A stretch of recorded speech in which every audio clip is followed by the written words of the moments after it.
ಅಮೇರಿಕದಲ್ಲಿ ಕೂತ್ಕೊಂಡು ಭಾರತದ ವಿರುದ್ಧ ಖಲಿಸ್ತಾನಿ ಹೆಸರಿನಲ್ಲಿ ಏನೇನೋ ಮಾಡ್ತಿದ್ದಾನೆ.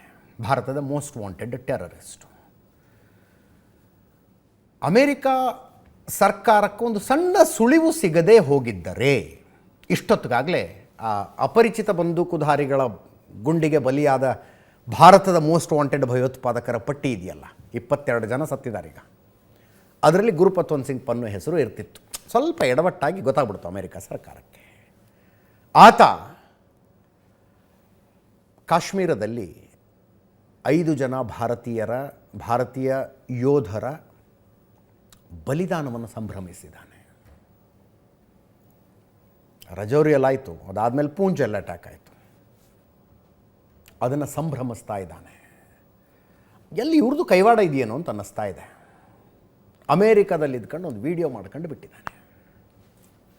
ಭಾರತೀಯ ಸೈನಿಕರು ಇನ್ನೂ ಹೆಚ್ಚಿನ ನೋವು ಅನುಭವಿಸ್ತಾರೆ. ಕಾಶ್ಮೀರಕ್ಕೆ ಶಾಂತಿ ಅಂದರೆ ಇದು ಶಾಂತಿಯುತ ಪರಿಹಾರ.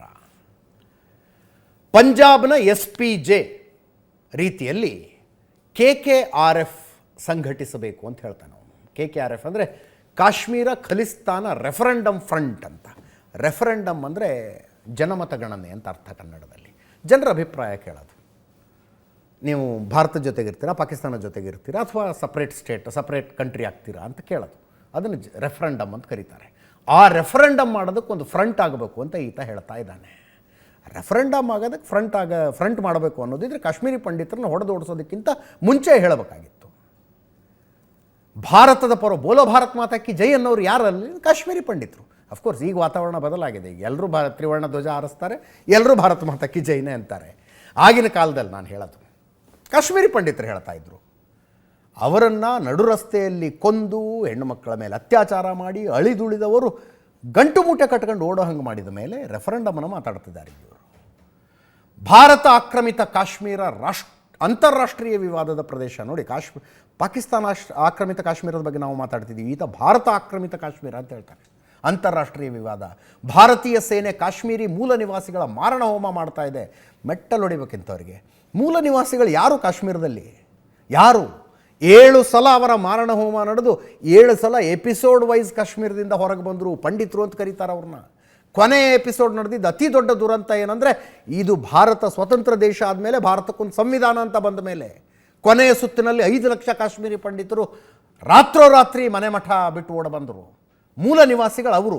ಭಾರತೀಯ ಸೇನೆ ಕಾಶ್ಮೀರಿ ಮೂಲ ನಿವಾಸಿಗಳ ಮಾರಣ ಹೋಮ ಮಾಡ್ತಾ ಇದೆ ಅಂತೆ. ಇದಕ್ಕೆ ಹೇಳೋದು ಇವ್ರನ್ನ, ಇಂಥವ್ರನ್ನೆಲ್ಲ. ಕಾಶ್ಮೀರಿ ಸ್ವಾತಂತ್ರ್ಯ ಹೋರಾಟಗಾರ ಭಾರತೀಯ ಸೇನೆ ಮೇಲೆ ದಾಳಿ ಮಾಡಿದ್ದಾರೆ. ಹಿಂಸೆಯೇ ಉತ್ತರ ಅನ್ನೋದನ್ನು ಭಾರತೀಯ ಸೇನೆಗೆ ತೋರಿಸಲಾಗಿದೆ. ಕಾಶ್ಮೀರ ವಿವಾದಕ್ಕೆ ಶಾಂತಿಯುತ ಪರಿಹಾರ ಅಂದರೆ ಜನಾಭಿಪ್ರಾಯ ಆಗಬೇಕು. ಪಂಡಿತರದ್ದು ಓಟ್ ಯಾರೇ ಹಾಕಿಸ್ತೀರಿ? ಪಂಡಿತರು ಓಟು? ಈ ಭಯೋತ್ಪಾದಕರ ಕೈಯಲ್ಲಿ ಸತ್ತು ಹೋದ್ರಲ್ಲ, ನಡು ರಸ್ತೆಯಲ್ಲಿ ಹೆಣ ಆದ್ರಲ್ಲ, ಕರ್ಕೊಂಬಂದು ಓಟ್ ಹಾಕಿಸ್ತೀರಾ ಈಗ ಅವ್ರನ್ನ? ನೀವು ಭಾರತದ ಕಡೆ ಇರ್ತೀರಾ, ಪಾಕಿಸ್ತಾನದ ಕಡೆ ಇರ್ತೀರಾ, ಸ್ವತಂತ್ರ ದೇಶ ಆಗ್ತೀರಾ ಅಂತ ಕೇಳ್ತೀರಾ? ಭಾರತದ ವಶದಲ್ಲಿರುವ ಪಂಜಾಬ, ಕಾಶ್ಮೀರ ಸ್ವತಂತ್ರ ದೇಶವಾಗಿ ಬದಲಾಗಬೇಕು.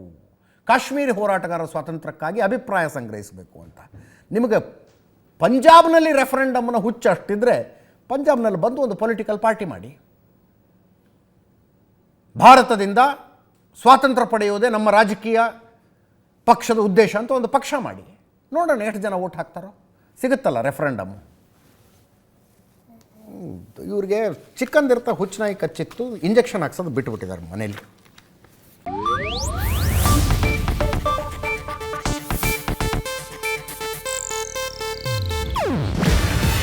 ಇದು ಏಷ್ಯಾನೆಟ್ ನ್ಯೂಸ್ ನೆಟ್ವರ್ಕ್ ಪ್ರಸ್ತುತಿ. ನೀವು ನೋಡ್ತಿದ್ದೀರಾ ಏಷ್ಯಾನೆಟ್ ಸುವರ್ಣ ನ್ಯೂಸ್.